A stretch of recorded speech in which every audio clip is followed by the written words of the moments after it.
Coming up next, it's a gorgeous new tablet from Dell, 2 brand new cameras from Sony, and an infrared doohickey for your iPhone that lets you see like the Predator. You gotta watch before you buy. Netcasts you love. From people you trust. This is Twit. Bandwidth for Before You Buy is brought to you by CacheFly at CACHEFLY.com.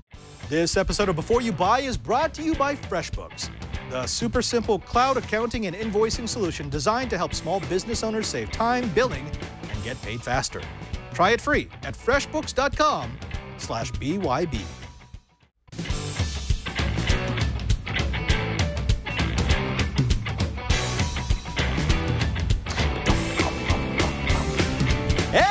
Welcome to Before You Buy. It's Twit's product review show where we go down into the basement of the Brick House where we get all the latest and greatest gadgets and doodads, and we hand them out to members of the Twit staff to ask for their honest opinions.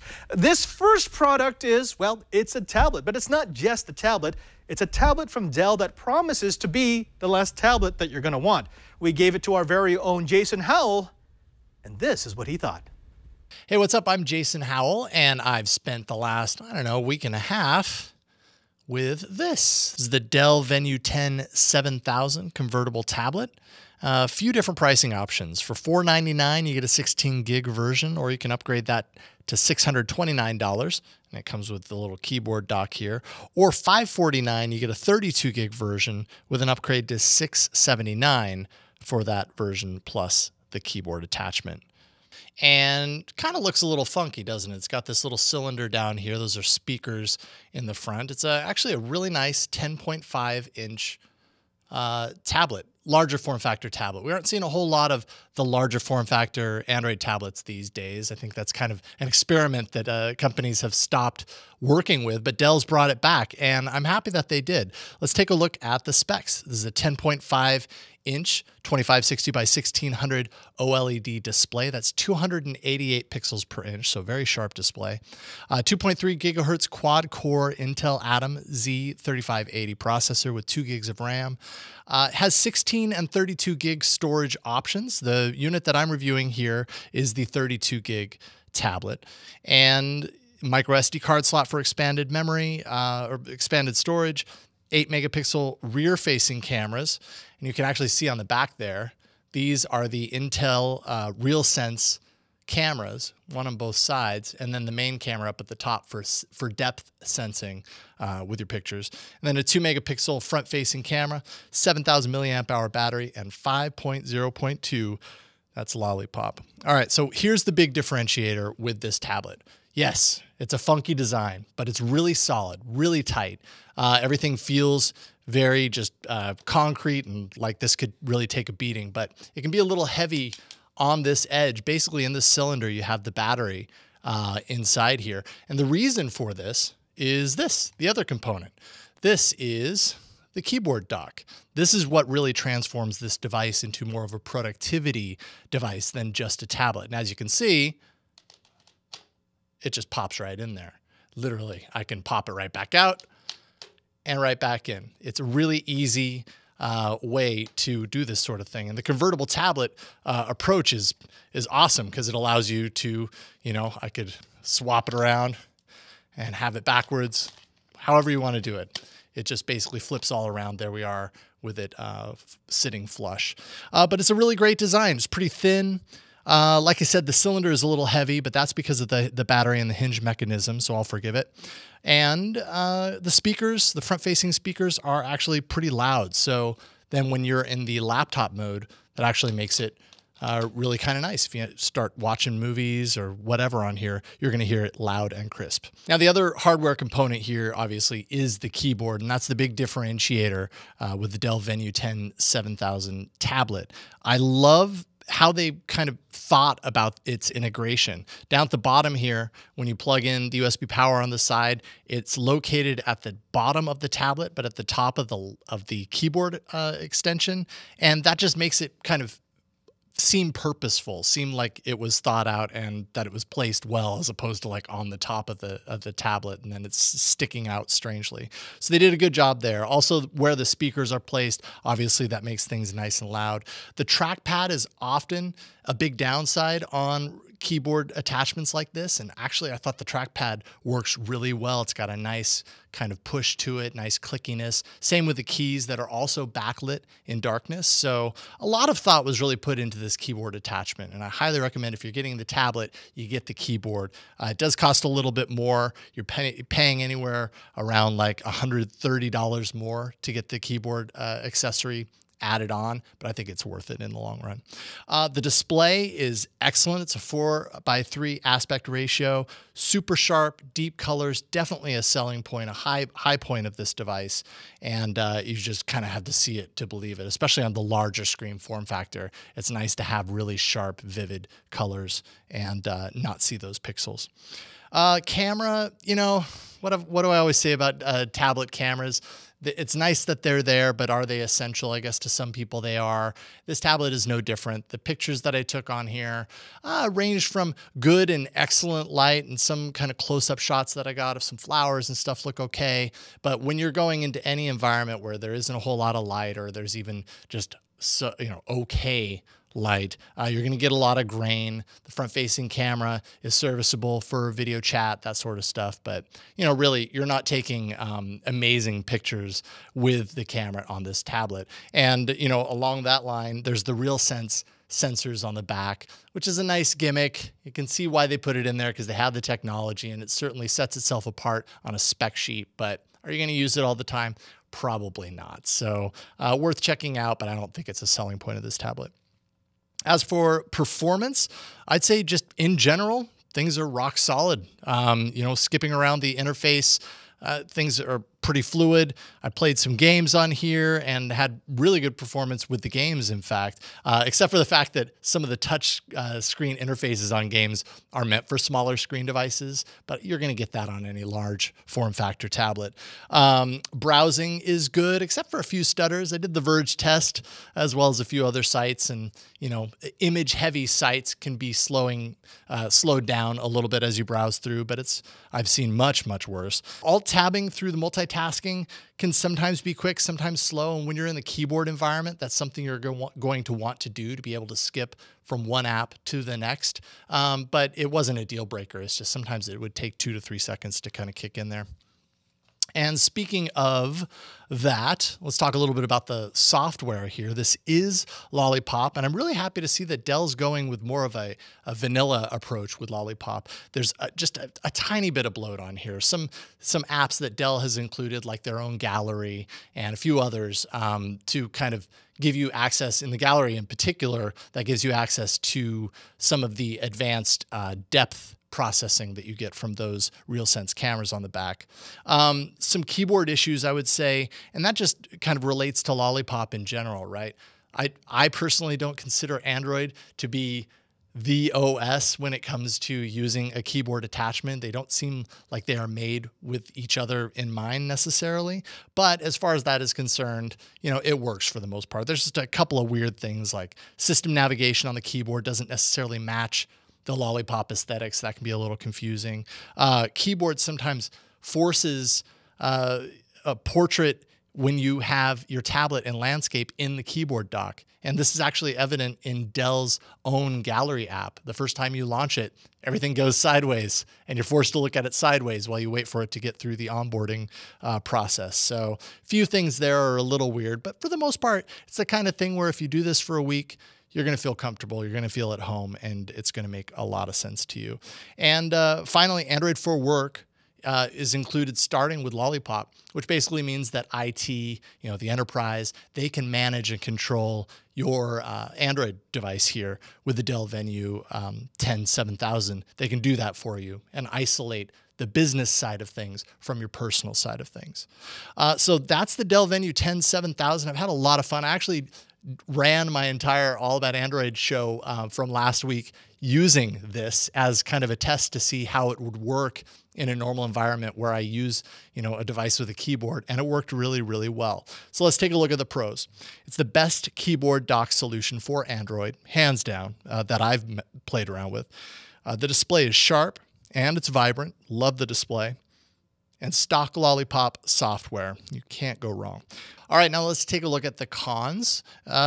First, Android I wouldn't necessarily is made with the keyboard in mind, like a hardware keyboard in mind. There's a few things here and there, but it's not a deal breaker.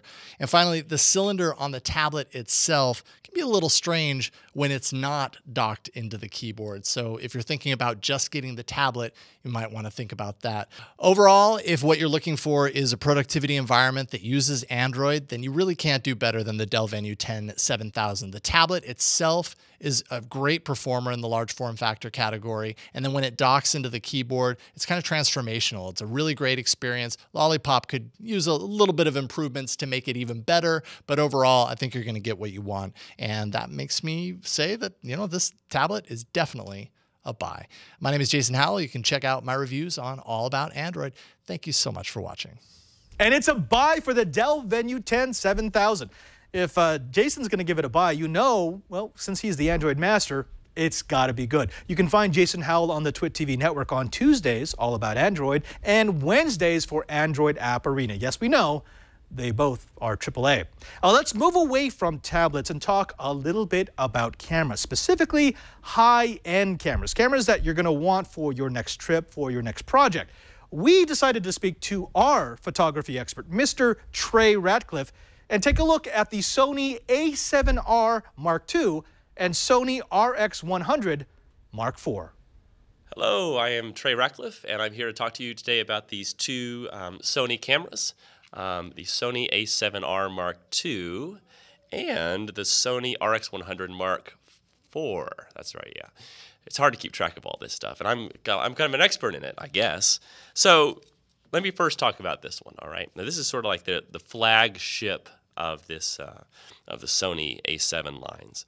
The Sony A7R II has 42.4 megapixels, which is enormous. Couldn't be any bigger, really. It has the new 5-axis stabilization, which means that the sensor kind of revolves around inside, and it makes all of your lenses that you have totally stabilized as well. So that will allow you to use a slower shutter speed, and you can maybe have a little bit higher ISO shot, but you'll get a nice steady shot with that axis stabilization. It also has a new upgraded autofocus system, which is basically 40% faster. The way they achieved this is now they have 399 points of focus, so it's incredibly fast. I used a younger sibling of this one in Africa, the A6000, and the autofocus system on that was unbelievable. I never had an autofocus shot of an animal. It's just an unbelievable system what these guys are doing. So this is their most expensive one, the A7R II. That's probably the only downside. It's about $3,000, although it is cheaper than a lot of high-end DSLRs, so that's good.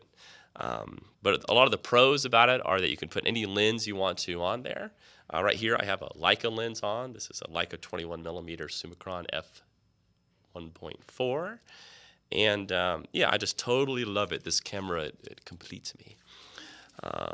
Now, its younger brother, this is the Sony RX100 Mark IV, and it's a great camera too. It's super handy dandy. This is actually the main camera that I use like at Burning Man, or sometimes when I'm just walking around the streets and want to do street photos. Once you get into photography, you're just like addicted to it. You can't get enough of it. So even walking around the streets of San Francisco here yesterday, I was using this. It's got an amazing back on it. It folds out. It does all kinds of crazy stuff. You go totally Cirque du Soleil with this thing. It's great. If you don't want to use up all your battery power, one of my hot little tips is just to pop open this thing, okay, and that turns it off automatically. And this is your kind of electronic viewfinder, which you can look through right there. It's an amazing image. It has a new sensor stacking system, so it can write super fast to the card. What that means, basically, is you get 16 frames per second, which is unbelievable. I mean, super fast. There's no way you can miss a shot at 16 frames per second. And then also, this does 4K video. And one of the coolest features, and I don't know if anyone thinks this feature is as cool as I do, but it shoots video at up to 960 frames per second, and that's at 1080p. You can reduce that down in a few variants to 720 or to 480 frames per second or 240 frames per second. But you can do some really cool artsy slow-mo motion stuff with that, and it's super duper cool. Anyway, I have camera recommendations on my site on Stuck in Customs. I kind of have good, better, best, and I'm in the process now of possibly putting this camera as the most inexpensive version. It's at about $1,000. But it's so great. It does auto bracketing and just like raw photos. It does everything you need. So this might become my entry-level camera. All right, so this one is definitely a buy as well. That's a buy for both of those cameras from Trey Ratcliffe. Hey, Brian, I mean, I understand that people like quality in their photography, but that's a lot of money to spend on cameras. Is that really worth it? You know, it depends on if you can afford it, Padre. But I think Trey was on last week's episode of the Screensavers, and he made a really good point that with these cameras, you can take a picture and shoot it raw with such high megapixels that you can then later zoom in and have the quality that you just can't get otherwise. So yeah, they're worth the price, but it also depends on if you're just taking pictures of your family, I guess you don't need that high quality, but if you're doing landscapes and things like that Trey does, they are awesome. It's like all things worth doing. I mean, you can get 90% there with the budget alternative, but that last 10%, that's going to cost serious money. And I mean, coming from Trey Ratcliffe, with his recommendation, yeah, I'd say take a look at Sony's lineup. It's getting excited. In fact, doesn't Leo use a Sony? Yeah, I think he was visibly salivating when talking about that camera, so he's pretty excited about it. So we may actually have a unit here in-house very soon. Well, we'll see. Let's go ahead and change gears up. Now, you know that we like to go out of the studio. We like to go to events, things like CES or NAB, or in this case, Mobile Focus here in San Francisco, and actually speak with the vendors who are giving us the next generation of gear. Well, we had a chance to go to San Francisco to Mobile Focus and speak with Zolt, with the world's smallest charger for your laptop. I'm Father Robert Balzer here at Mobile Focus 2015 for our first look. Now at CES, this was one of the devices that we wanted to take a look at, but we didn't have time for. This is the Zolt. Now I'm standing next to Steve Gibson, the other Steve Gibson, who's going to explain why this is the charger you want for all your things. Steve, thank you very much for talking to us. Yeah, no problem at all. Now this is, you claim, the world's smallest laptop charger. Now this isn't just for USB devices, although it can charge USB devices, but it's a tip system. So if you have an Ultrabook, if you've got a regular laptop, even if you've got a MacBook, this can do the job. Even if you have a Chrome Pixel, it'll actually charge that. So this is, as you said, the world's smallest laptop charger, but it's also a multi-charger. So this will charge your laptop.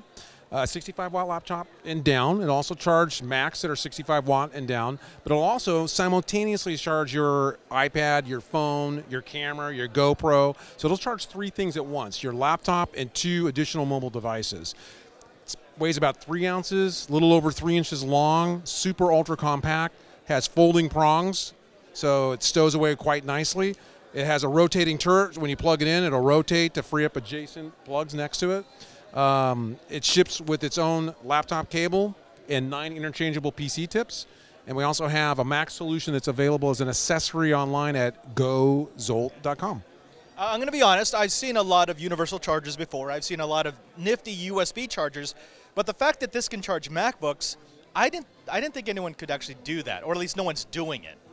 You know what? We're doing it. So we support both Mac 1 and Mac 2. Both of the current versions, and it's an accessory cable, plugs right in here. All right, Steve, big question, pricing and availability. So availability, it's going to actually ship midsummer or late summer. It's available for pre-order right now on gozolt.com for $79.99. That's our pre-order special price, and it will retail for $99.99, available at brick and mortar, Best Buy, Staples, as well as Amazon, and on our own site. And if they want to go online to find out a bit more, where do they go? gozolt.com, G-O-Z-O-L-T. There you go. If you are a geek who has a device that needs a little pickup, maybe you need a little Zolt. We saw the Zolt at CES, but we never got a chance to shoot a video with them. So I'm glad that we could catch up at Mobile Focus. It is an interesting product. It's not particularly sexy. A lot of people don't look at laptop chargers as a piece of tech that they should think about. But when you consider how much weight it can save you and how a flexible system really adds to all the gadgets that you carry, I definitely want to get one in-house so we can give it the before you buy treatment. Now, when we come back, I want to talk a little bit about an infrared doohickey that you can attach to your iPhone and see like the Predator. But before we do that, let's go ahead and take a moment to thank the first sponsor of Before You Buy, and it's FreshBooks. Now, let me ask you this. Are you a budding entrepreneur? Do you do your own contracts? I know I did. Way back in the day when I was still contracting out, I had Excel. That was my invoicing statement system. Now, it worked well as long as I was only doing a few, maybe a few dozen invoices. But when my business grew and I started doing hundreds of contracts and they were involving people that I was hiring, well, it got to be a mess. I tried a couple of different systems. None of them really could measure up to what I actually needed. What I needed was an accountant, someone who would go through my books, would go through my contracts, would invoice these companies in time, remind them of when they needed to pay, and make sure that all of my accounting stayed neat.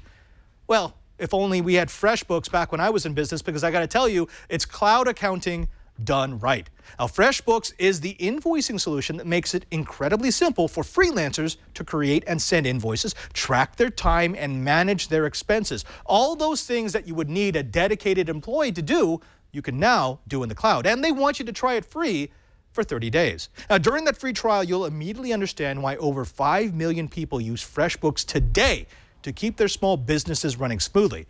It's incredibly easy to use, even for those of us who feel like a fish out of water. I don't particularly want to do invoicing. I don't want to do financing, but FreshBooks interface just makes it easy for me to understand what's going on. Even though they handle all the back end, all the complicated billing and invoices, they make it simple for me to receive the information so I understand how my business is doing. And that's incredibly important, not just for keeping finances, but for keeping growth. Now, FreshBooks was designed especially for people who prefer to focus on the work and not the billing. And that's really what we want, right? We don't want to have to do the finances as a chore every 5 days, every week, every month, maybe every 2 months if we're really, really lazy. Wouldn't it be nice if you could just concentrate on the things that make your business grow? Help is free at FreshBooks forever. That's right, forever. And you can always count on their award-winning support rock stars to go above and beyond when you need a hand. Folks, if you're not using FreshBooks, you're just working too hard.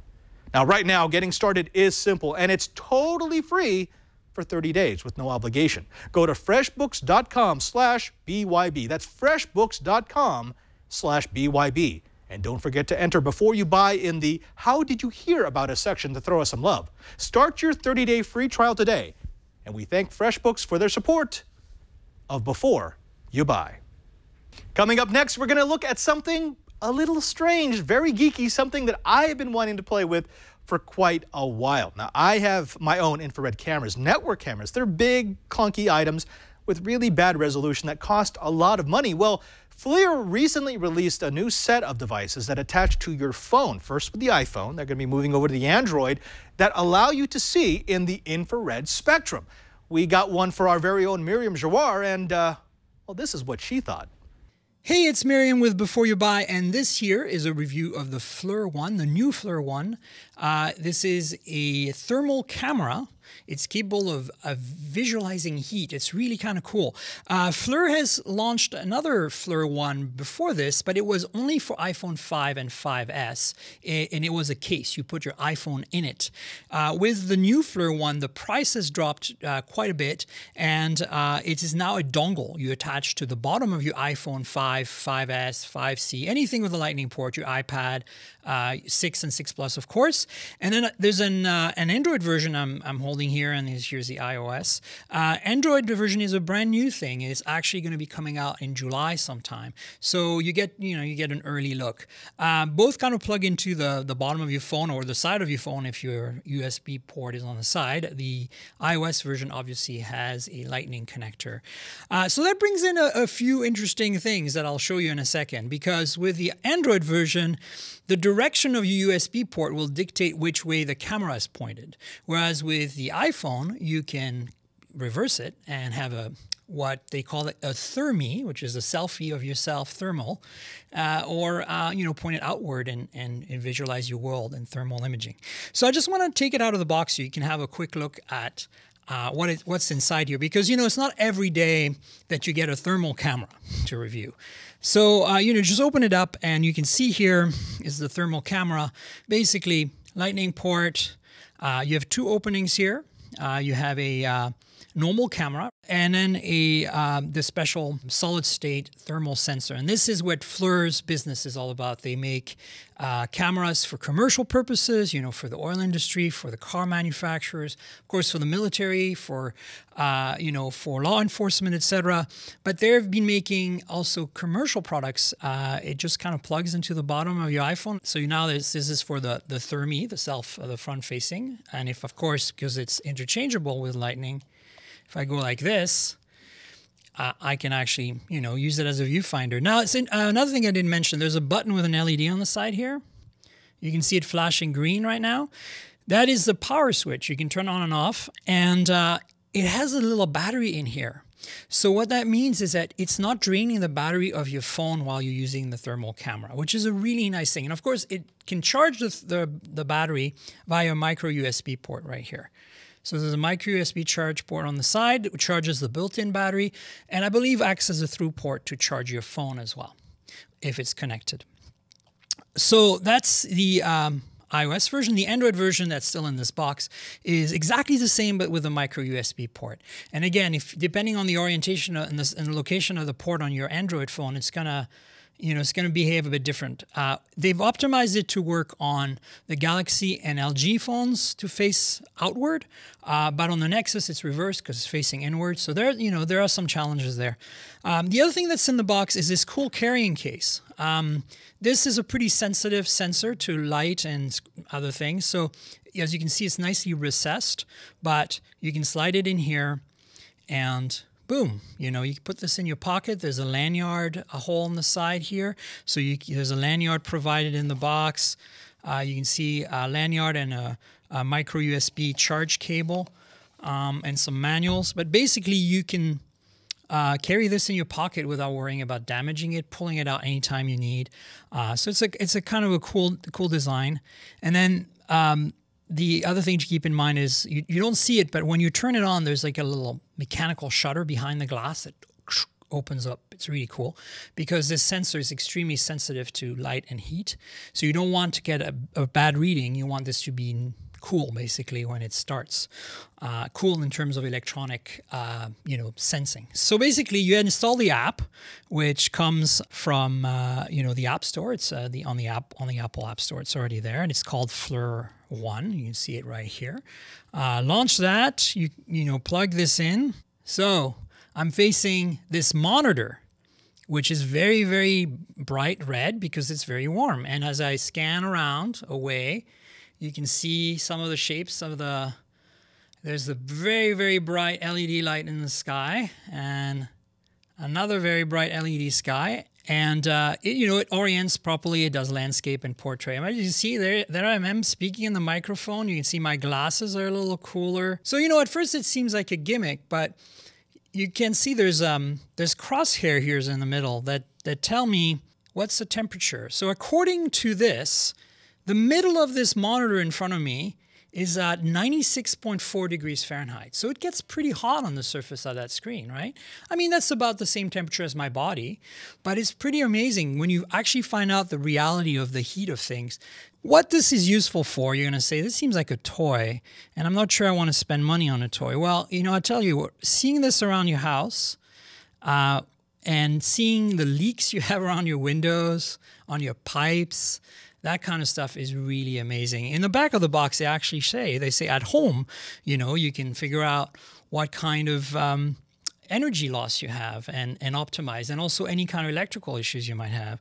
At work, it says, find out if your machinery works properly. If you have if you're a small business, you have a bunch of machines, maybe one is overheating and you have no idea and it's about to break on you, and you can kind of tell by looking at this over time, right?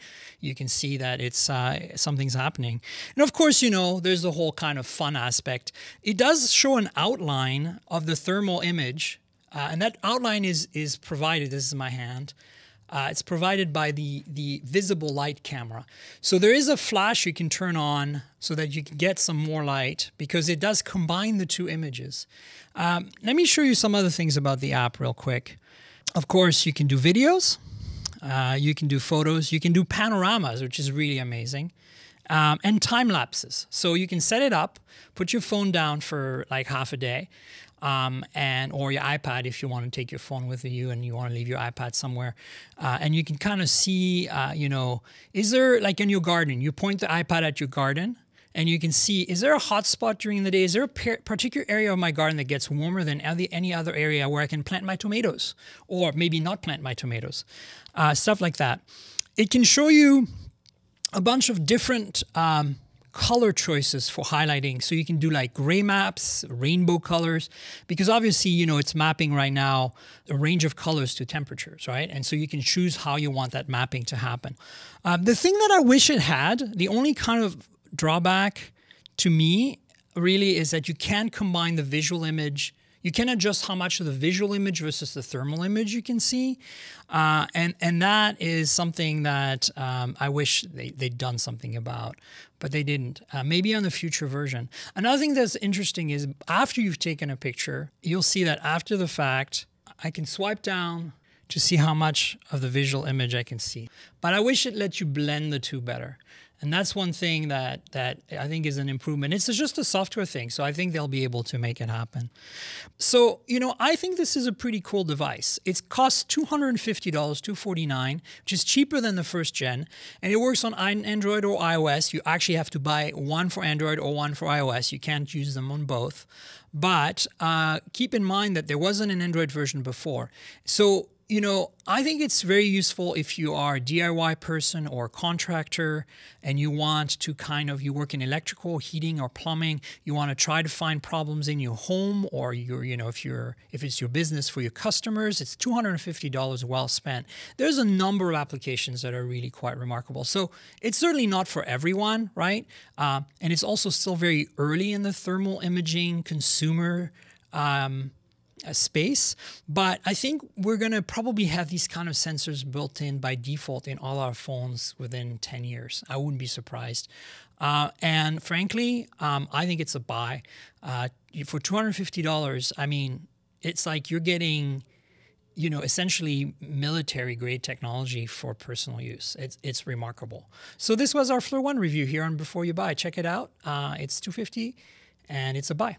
Now, it is a little bit of an expensive item. Yeah, just under $250. It is a lot, but these kinds of devices really do open up what tinkerers, what makers can do with their phones, with their tablets, with the devices that they already carry with them. So more power to them. Don't forget that you can find Miriam here on the TWiT TV network. She's often a guest on AAA, All About Android, on Tuesday nights, and here on Before You Buy. And if you want to find out what she's doing in between those shows, don't forget to go to her Twitter account, twitter.com/tankgirl. That's TNKGRL. Just take out all the vowels and find out what she's been doing in the tech world. Now is the time for the parting shot. The parting shot is when we look at a product that otherwise wouldn't get a full review, and we give it just a couple of minutes to see what our impressions are. This time I'm taking a look at the Boogie Board Jot 4.5. This is a 4.5. I don't exactly know how to classify it. It's e-paper, but not really e-paper. I consider it more of an Etch-a-Sketch. Now, the idea is you've got this surface and a stylus, and you can write on it. Now, it does look a lot. Let's see if you can actually get in the overhead shot. I'm not sure if you can see it. Yeah, there we go. So it does take notes. You can write on it. You can scribe on it, and then you can hit this little button, and it will erase it. So if you wanted to leave notes, this becomes your Post-it. This becomes a nice, easy way for you to jot down notes. And then it's got this protector so that you can keep people from erasing it accidentally. Now, you don't need the stylus. This is actually touch sensitive. I can use my finger and do the same thing. It is a very interesting device. It does lend itself naturally to scribbling. This is something that you can throw off to a kid because it's actually very, very well made. It's pretty strong. It doesn't flex a whole lot. The battery will basically last forever because like e-ink, the only time it ever uses power is when you reset the screen. So unless you reset the screen 10,000 times continuously, you're not going to drain that thing. It is low cost. This is $14 to $15. I'm sure as we get closer to the holiday season, you're going to find these things on sale for $10 and less. And it does kind of have a use. I mean, I have found myself playing with this device every once in a while, but I got to say, unless your handwriting is really good, and mine is totally not, it is probably not the most effective way to leave notes. In fact, it's probably a lot easier for you to go ahead and leave a Post-it. What you find is that even though this is a stylus, the stylus line is so big that there's not actually that much effective room on this tablet for you to draw. Now, you're probably saying to yourself, well, it's only $14. It's only $15. It's only sub $10. They actually have smaller versions and larger versions of the Boogie Board. And at first, I thought it might be worth it for you to spend the money just for the novelty of drawing on it. But after using this for a month and having it in my bag, I probably used it the first week or so, and I had fun with it, and then it just became something that was in my bag and I thought might get destroyed. I'd have to say, unless you have a kid that you really want to give an electronic device to, don't think about getting actually any useful work out of this, then the Boogie Board Jot 4.5 is a don't buy. Still, don't let that dissuade you. If you want a way to write like they do in Star Trek, maybe this is for you. That's it for this episode of Before You Buy. We want to thank all of our reviewers, especially to Jason Howell, to Trey Radcliffe, and to Miriam Jouar for their reviews. We couldn't do this show without them. And we want to thank all the people who make this show possible. That includes Lisa and Leo, to Karsten, our super producer, and of course my TD, the cranky hippo, Mr. Brian Burnett. Brian, where can people find you on the TWiT TV network? They can find me doing Know How on Thursdays with you. We've always got a few cool projects coming down the pipeline. And on Saturdays, doing TD and the Screensavers, which is makes this show really easy, actually, in comparison. But those are the two places, so check them out. Absolutely. Don't forget that you can find me on Twitter, twitter.com/PadreSJ.